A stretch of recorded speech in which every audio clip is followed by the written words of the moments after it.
High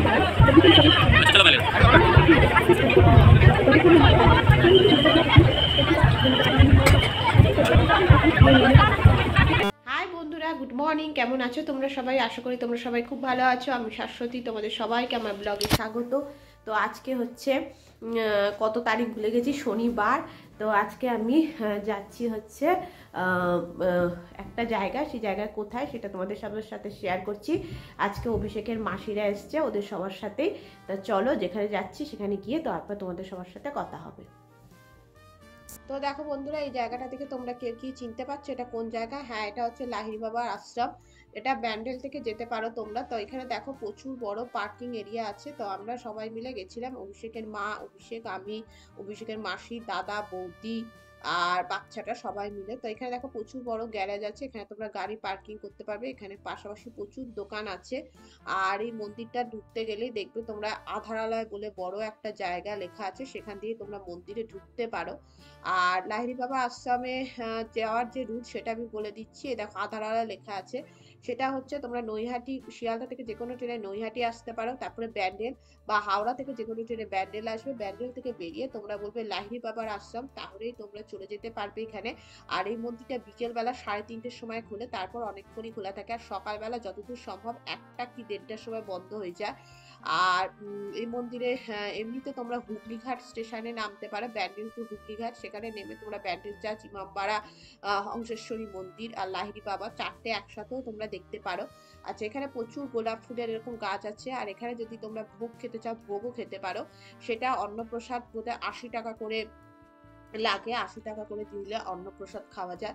আচ্ছা, এখানে দেখো অনেকগুলো মন্দির আছে। ফার্স্ট একটা শিব মন্দির আছে, কিন্তু ওই আর কি মন্দিরগুলো প্রচুর আছে। এবং আমার 9 মাসের আগের চ্যানেলে ভিডিও দেখবে, সেখানে আমি এখানে লাহিড়ী বাবা খুব ভালো করে ভিডিও করেছিলাম। বাট এখন এইবারে আমার সেইভাবে ভিডিও করা হয়নি, কারণ এখানকার স্টাফেদের ব্যবহার অত্যন্ত রুড এবং অত্যন্ত খারাপ। সেটা আমি পরে বলবো। তো সেই জন্য এখানে দেখো শিব মন্দিরে যাওয়ার আগেও একটু অশান্তি মতো হয়ে গেছে, তবুও জাস্ট আমি দেখিয়ে দিলাম। আর এখানে দেখো প্রচুর গাছপালা ওনারা করেন।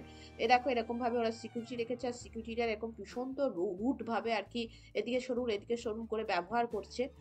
তো যাকে যেটা বলছিলাম, তাই মন্দিরে তোমরা যেতে পারো। এই মন্দিরে তোমরা যখন মেন মন্দিরে ঢুকবে তার আগে জুতো খুলে ঢুকতে হয়, জুতো মোজা উভয় খুলে ঢুকতে হয়। জুতো খুলে রাখার জন্য 2 টাকা করে চার্জ নেয়। আর মন্দিরে যখন তোমরা ঢুকবে সেখানে প্রত্যেক মেয়েকে মাথার মধ্যে ওড়না বা শাড়ি বা রুমাল যে কোনো কিছু চাপা দিয়ে ঢুকতে হয়।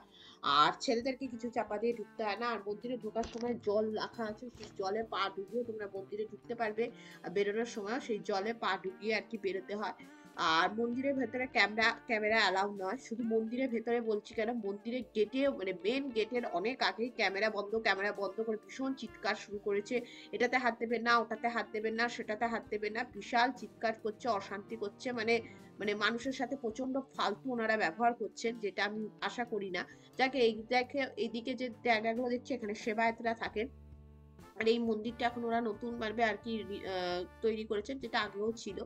এখানে হচ্ছে এই দোকানটাতে দেখছি এখানে সমস্ত মন্দির সংক্রান্ত জিনিস বিক্রি হয়, মানে তোমাদের যদি ইচ্ছা তোমরা কিনতে পারো, পারচেস করতে পারো। তো এই দেখো মন্দিরটার এখানে এরকম 3খানা মূর্তি আছে, দেখতেই পাচ্ছ।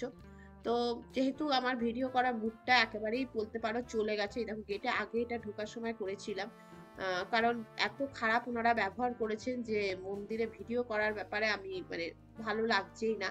তো আমার একটাই কথা, তোমরা এমনি যদি চাও তোমরা হুগলিঘাটে নেমে ব্যান্ডেল চার্চ, ইমামবাড়া, হংসেশ্বরী মন্দির আর এটা 4টে একসাথে দেখতে পারো। বা ব্যান্ডেল স্টেশন থেকে তোমরা অটো বা টোটোতে আসবে, 20 টাকা করে বোধহয় নেয়, 20 কি 30 টাকা এরকম নেবে। আবার এখন তো অনেক নিয়ম করেছে, মানে গাড়িগুলোকে ঘুরিয়ে ঘুরিয়ে ওনারা ঢোকাচ্ছেন। সেখানেও আবার সমস্ত ছেলে মেয়েদেরকে ওনারা মানে এমনি রাখা, মানে ছেলে মেয়েগুলো আছে তারা আবার সব রাস্তার মধ্যে তোমার বাঁশ ফেলে রেখেছে, রেখে রেখে গাড়িগুলোকে আটকে ধরছে এবং ধরে সেই সরস্বতী পুজোর চাঁদা দাও, সরস্বতী পুজোর চাঁদা দাও। আর যতক্ষণ না তুমি চাঁদা দিচ্ছ ততক্ষণ ওরা বাঁশ তুলছে না। এই সমস্ত ব্যাপার কিন্তু এখন এখানে হয়েছে। এবং তোমরা যদি প্রতিবাদও করো, ওরা না কোনো কথা শুনছে না, না আমাদের এখন সরস্বতী পুজো চাঁদা দিতেই হবে, এরকম একটা ব্যাপার। তো যাকে এগুলো দেখে নাও, গাছপালাগুলো এমনি দেখতে পারো, ভালোই লাগবে। বাট হ্যাঁ, এইটুকু জেনে যাও যে স্টাফেদের ব্যবহার কিন্তু ভালো না। এটা কিন্তু ভালো কথা, মানে ভালোভাবে জেনে যাও। মন্দিরে ঢোকার নিয়মটা আমি তোমাদের বলেই দিলাম, যে প্রত্যেকটি মেয়েকে মাথায় ওড়না চাপা দিয়ে ঢুকতে হবে, আর জুতো মোজা উভয় খুলে রাখতে হবে। এবং জুতো রাখার জন্য 2 টাকা করে ওনারা চার্জ দিচ্ছে। আর আর ভিতরে ঢোকার সময় কিন্তু আর ক্যামেরা দেখবে কোনখানে বন্ধ করে দিচ্ছে। তো এই জায়গাটা দেখো প্রচন্ড পরিমাণে সিকিউরিটি পুলিশ দিয়েছে, আমি জানি না কেন এত সিকিউরিটি পুলিশ এখানে দিতে হয়েছে। তো যা হোক, এদিকে বাথরুম আছে, আর বাথরুমে তোমরা যেতে পারবে, ওয়াশের ব্যাপার আছে। আর আমরা যখন আগের বার এসেছিলাম আমরা এখানে জুতো খুলে গেছিলাম, তো এখানে এখন দেখলাম জুতো খোলার ব্যাপার নেই। বাচ্চাদের এখানে একটু দোলনা একটু স্লিপ আছে, সেখানেও যেতে পারো। কিন্তু প্রত্যেকটি এই দেখো, এই যে দিকের বাঁ দিকের যে ঘর, ডান দিকে যে ঘরগুলো দেখছো, এখানে বোধহয় ওনারা সেবায়েতরা থাকেন। তো এই হচ্ছে লাহিড়ী বাবার আশ্রম। মানে দেখতে ভালো মন্দিরটা, নো ডাউট, বাট ওই বললাম স্টাফেদের ব্যবহার একদমই ফ্রেন্ডলি না, ভীষণই খারাপ। প্রত্যেকটা মুহূর্তে ভিডিওতে একটা কথাই বলবো, স্টাফেদের ব্যবহার একদমই ভালো না। আর লোকজনের তো আছেই প্রচুর লোকজন, আমরা শনিবার করে গেছিলাম তো লোকজন ছিল, বাট লাইনও পড়েছিল বিশাল, এবং লাইন পরেই গিয়েছিল খালি পায়ে। এই হচ্ছে ব্যাপার। আর আমাদের যেহেতু আমরা এখান থেকে গেছি, সেই গাছপালা মানে মাঝখান দিয়ে যাচ্ছি, গাছের যে একটু ফটো তুলবো, সে গাছের মাঝখান থেকে সে মাঝখান দিয়ে চিৎকার করছে, আর ভীষণ রুড ব্যবহার। বারবার একটাই কথা আমার মুখ দিয়ে বেরোচ্ছে, কারণ আমি এত জায়গায় গেছি, কোনোদিন তোমাদের হয়তো বলিনি কোনো জায়গা সম্পর্কে। আর কিন্তু এবার বলতে বাধ্য হচ্ছি যে এরকম খারাপ ব্যবহার আমি কোথাও পাইনি। এবং শুধু আমার না, অভিষেকের দাদা, ওনারও খারাপ লেগেছে, বৌদি, প্রত্যেকেরই খারাপ লেগেছে ব্যবহার, কারণ ভীষণই খারাপ ব্যবহার। যাকে তা যা হোক, খারাপ ভালো নিয়েই ঘোরা। তো এই হচ্ছে ব্যাপার। আর এখানে তো মূর্তি তিনটে আমি তোমাদের আগেও দেখিয়ে দিয়েছি। এখানে দেখো কৃষ্ণ রাধার একটা মূর্তি।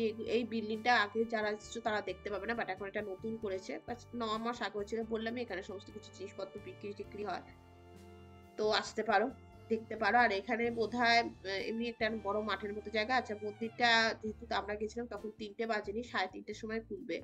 তো এই যে দেখো, এমনি পরিষ্কার পরিচ্ছন্ন, বাট এই দেখো মন্দিরে এরকম বাঁশ দিয়ে ব্যারিকেড করে আটকে রেখেছে। আর ওই যে মেন যে গেটটা দেখছো, ওই গেটের আগেই তোমাদের আর কি বন্ধ করে দিতে হবে ক্যামেরা।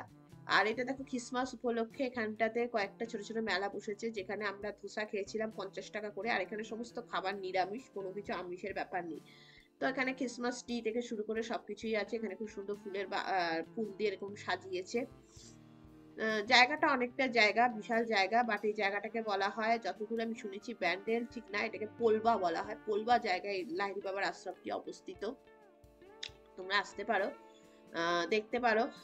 হংসেশ্বরী মন্দির সাথেই এটাও দেখতে পারো। আবার কেউ যদি শুধু চাও হংসেশ্বরী লাহিড়ী বাবা দেখবে, সেটাও দেখতে পারো, ভালোই লাগবে।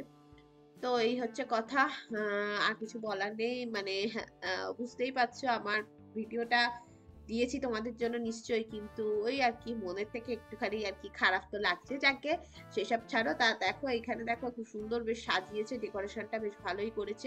এমনি পরিষ্কার পরিচ্ছন্নের ব্যাপারে বলবো না, সেই জায়গাটা খুবই পরিষ্কার পরিচ্ছন্ন সুন্দর করে রেখেছে। আসলে মানুষজন প্রচুর। আর এখানে দেখো অভিষেকের সব ফুচকা খাচ্ছে। আমি আর ফুচকা খাচ্ছি না, কারণ তার আগে আমি একটু ধোসা খেয়েছি, তাই জন্য। আর আমি ফুচকা খাচ্ছি না, ওরা সব ফুচকা খাচ্ছে। তো আমি একটু ভিডিও করে নিলাম ওদের ফুচকা খাওয়ার সময়। এটা অভিষেকের বৌদি, বাচ্চা, দাদা, অভিষেকের মা, অভিষেকের ভাই আর অভিষেক। বাহ, ওরে বাহ, ভালো হয়েছে তো ফুচকা, দারুণ। ওরে বাবা। তো যা হোক, এই হচ্ছে ফুচকা, ওরা ফুচকা টুচকা খাক। আর আমি তোমাদেরকে আরেকবার জায়গাটা খুব ভালো করে দেখিয়ে দিই। আচ্ছা, কোথায় যে প্রসাদ দেবে, কারণ আমি আগের বার যখন এসেছি বন্ধুরা, তখনও প্রসাদ খাইনি, শুধু জানি প্রসাদ খেতে তোমাদের 80 টাকা করে লাগবে, এটা আমি তোমাদের বলতে পারি। আর এ দেখো এখানে সমস্ত যে স্টল গুলো দেখছো, এই স্টল গুলো সব ওনারা বসিয়েছেন। এখানে তোমাদের ফুচকা, মোমো, চাউমিন, বিরিয়ানি, এই সমস্ত পাওয়া যাচ্ছে, কিন্তু সবই কিন্তু ভেজ। আর এখানে দেখো কয়েকটা খুব সুন্দর গাছ দিয়ে, আমি গাছ তো দেখতে খুব ভালো লাগে, তাই খুব সুন্দর চন্দ্রমল্লিকা দিয়ে এখানটা সাজিয়েছে স্টেজটাকে। আর এখানে দেখো অনেক বাচ্চাদের আঁকা আঁকা ছবি, জানি না কারা, অনেক ছোট ছোট বাচ্চারা আর কি ছবিগুলো সব এঁকেছে, সেই সমস্ত ছবিগুলো এখানে টাঙিয়ে রাখা হয়েছে। তো এগুলো সব টাঙিয়ে রেখেছে। তো এই হচ্ছে ব্যাপার। আর এখানে খুবই সুন্দর, এই জায়গাটা বিশাল বড় এলাকা জুড়ে, এটা তো তোমাদের প্রথমেই বললাম, খুবই বড় এলাকা জুড়ে। ক্রিসমাস ট্রিটাও খুব সুন্দর, হয়তো রাত্রিবেলা যখন লাইটিং দেবে তখন হয়তো আরো ভালো লাগবে দেখতে। তা তোমরা একদিনের ট্যুর হিসেবে এখানে ঘুরে যেতে পারো। আর বললামই আমি তোমাদেরকে যে দেখো, তোমাদেরকে যে ওই 20 থেকে 30 টাকা হয়তো তোমাদের ব্যান্ডেল থেকে আসতে লাগবে। আর এখানে একটা খুব সুন্দর রথ আছে, তা আমি দূর থেকে ভিডিও করছি, যেহেতু ওই যে বললাম দাঁড়াতে দিচ্ছে না, এইভাবে যাবেন না, ওভাবে যাবেন না, নানা রকম আর কি ওনাদের শর্ত। ক্যামেরা যে বন্ধ করতে বলছে সেটা না, কিন্তু নানা রকম শর্ত দিচ্ছে, মানে এইখান দিয়ে এইভাবে যাওয়া যাবে না, এখান দিয়ে ওভাবে যাওয়া যাবে না, এইভাবে এখানে থাকুন, এরকম একটা শর্ত ওনাদের আর কি আছে। তো এই হচ্ছে সত্যের ওপরে জীবন আর কি। তো সত্য মেনে যদি তোমরা আসতে পারো তাহলে তোমরা অবশ্যই এসো, ঘুরো, যেও, ভালো লাগবে। তো এই হলো কথা। আর এখানে কোনো এন্ট্রি ফিস নেই, যে সমস্ত মানুষের জন্য অবাধ যাতায়াত। তো দেখো এরকম বিশাল বড় একটা লাইন, এরকম লাইনটাকে এরকম ঘুরিয়ে ঘুরিয়ে ঘুরিয়ে ঘুরিয়ে আর কি মন্দিরে যাওয়া হচ্ছে। তো মন্দিরটা তোমাদের আমি এরকম দেখিয়ে দিচ্ছি, এটা অনেকটা অমৃতসরের স্বর্ণ মন্দিরের টাইপের আর কি করা হয়েছে। আর যেহেতু অমৃতসর স্বর্ণ মন্দির টাইপের করা আছে, সেই জন্যই বুঝতেই পারছি যে মাথায় সবাই রুমাল চাপাতে যাচ্ছে। দেখলে ওখানে আমাকে ভিডিও করতেই দিল না, না না না, ক্যামেরা বন্ধ করে ফোন ভেতরে ঢুকিয়ে রাখুন, ফোন ভেতরে ঢুকিয়ে রাখুন। আর ফোনে মন্দিরের ভেতরে যে ঠাকুর ছিল সেটা জগন্নাথ, বলরাম, সুভদ্রা ছিল একটা, আর একটা বোধহয় আমার মনেও পড়ছে না, এদিকে ছিল রাম দরবার, আর ওইদিকে লাহিড়ী বাবার মূর্তি ছিল, আর ঠিক কি ছিল আমার মনে পড়ছে না ঠাকুরগুলো। ওই 2-3 রকমের ঠাকুর ছিল, লক্ষ্মী গণেশ বোধহয় একটাতে ছিল, এরকমই কিছু ছিল, আমার ঠিক এখন মনে পড়ছে না। তো এই হচ্ছে ব্যাপার। আর ওখানে খুব সুন্দর এমনি জলের মতো একটা জায়গা আছে, কিন্তু আমি ওখানে আর ভিডিও করতে পারিনি, কারণ বুঝতেই পারছো যে ভিডিও করতে দেয়নি, তাই এই দিক দিয়ে বেরিয়ে এসছে, সেখানটা দাঁড়িয়ে একটু তোমাদেরকে দেখিয়ে দিচ্ছি জুম করে করে। এই যে এরকম একটা খুব সুন্দর আর কি ছবি তোলার জায়গা আছে। আর আগের বারের যে ভিডিওটা আমি তোমাদের দিয়েছি সেটা যদি তোমরা দেখো, তোমরা খুব ভালো করে আর কি দেখতে পাবে, তখন কিন্তু ভিডিও করাতে এত কোনো জোরাজুরি ছিল না, এবং নিয়মের ব্যাপারেও তখন এত জোরাজুরি কিছু ছিল না। তো এই জায়গাটা দেখো, এখানটা বাইরে বেরিয়েছে, তোমরা একটু বসতে পারো। প্রত্যেক জায়গাতে খুব সুন্দর সুন্দর ওনারা অনেক গাছ করেছেন, গাছে গাছে একদম ভর্তি।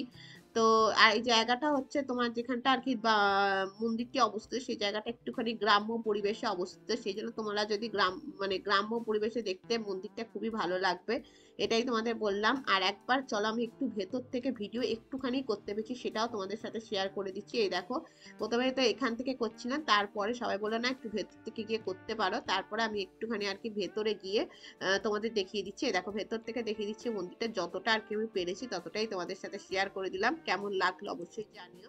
এর বেশি আর দেখাতে পারিনি, কারণ এর বেশি আর দেখানো সম্ভবও ছিল না। বুঝতেই পারছো ঘেরাটপে জীবন, তাই জন্য আর দেখানো হয়নি। তা চলো বন্ধুরা, এবার আবার বাড়ি যাব, বাড়ি গিয়ে তোমাদের সবার সাথে কথা বলবো। কিন্তু হ্যাঁ, আমি লাহিড়ী বাবার আশ্রমে এসে কিন্তু অনেকটাই আশাহত হয়েছি, এটা কিন্তু ঠিকই। ঘুরে চলে এলাম, আমরা সবাই মিলে গেছিলাম লাহিড়ী বাবার আশ্রমে, যেহেতু অভিষেকের মাসি এসেছিল, মাসি, মাসতো দাদা, বৌদি, বাচ্চা সবাই মিলে আমরা গেছিলাম লাহিড়ী বাবার আশ্রমে। এখান থেকে টোটো করে গেছিলাম, প্রায় 1.5-2 ঘন্টা মতো লেগেছিল যেতে আর আসতে। বাট আমি একটাই কথা বলবো, তোমরা জানি না কবে কখন লাহিড়ী বাবা গেছো, বাট এখন এই সিচুয়েশনে লাহিড়ী বাবা যেও না, কারণ ওখানকার স্টাফেদের ব্যবহার ভীষণ রুড আর বহুত ফালতু। মানে সব থেকে যেটা বলবো, একদম মোস্ট ছিলাম, আমার খুব ভালো লেগেছিল বলে এবার গেছি, বাট এবার আমি ওখানে বলে এসেছি আমি জীবনেও যাবো না, এত ফালতু ওখানকার স্টাফেদের ব্যবহার। এটা কিন্তু আমি বারবার বলছি, কখনোই তোমরা, আমি কোনো জায়গা সম্পর্কে বলিনি, বাট লাহিড়ী বাবার সম্পর্কে বলছি, ভীষণ জঘন্যতম ব্যবহার। মানে ওরা মানুষকে মনে করছে অ্যাজ এ কুকুর বিড়াল, বুঝতে পারছো তো কেমনও বলছি, একদম কুকুর বিড়ালের মতো মনে করছে, মানে এতটাই। এবার ওখানকার লোকেরা বলছে গ্রামের লোক এরকম মেন্টালিটি, বাট আমি গ্রামের লোক বলে বলছি না, ওখানকার মানুষদের মেন্টালিটিটাই ভীষণ লো কোয়ালিটি। একদমই যেও না, যদি পারো তাহলে যাও, বাট এটা ভেবেই যাবে ওখানকার স্টাফেদের ব্যবহার ভীষণ ভীষণ ভীষণ ভীষণ ভীষণ খারাপ। ওয়েস্ট বেঙ্গলে এতদিন আমি যত ঘুরেছি সব, বিশ্বাস করবে না, একটা ফুলের বাগান দিয়ে যাচ্ছি, সামনে যাচ্ছি, ওই দিক দিয়ে যাবেন না, ওই দিক দিয়ে যাবেন না করছে, সেইখানে ধরবেন না, ওখানে ধরবেন না, এটা ছবেন না, যেন মনে হচ্ছে আমরা সে ছোট বাচ্চা, এতটাই ফালতু ব্যবহার। তো আশা করা যায় না যে একটা ঠাকুরের জায়গায়। তো ছাড়াও যা হওয়ার হয়ে গেছে, আর কোনোদিনই আমি ওখানে যাবো না, এটাই আমার শেষ যাওয়া। তো যা হোক, আর তা এটাই বলার ছিল। তা বন্ধুরা, এখানে ভিডিওটা শেষ করছি, যদি ভালো লাগে তাহলে অবশ্যই লাইক, কমেন্ট, শেয়ার করো, আর নতুন হলে আমার চ্যানেলটিকে অবশ্যই সাবস্ক্রাইব করে আমার পাশে থেকো। তোমাদের সবার সাথে আমার নতুন কোনো ভিডিওতে দেখা হবে, ততদিন বন্ধুরা খুব খুব খুব ভালো থেকো। আজকে লাহিড়ী বাবা গিয়ে আমার একেবারেই ভালো লাগেনি, একেবারেই ভালো লাগেনি, এটাই বলছি। পারলে তোমরা যেও না, সত্যিই যেও না, এটাই হচ্ছে কথা। তো টাটা, বাই।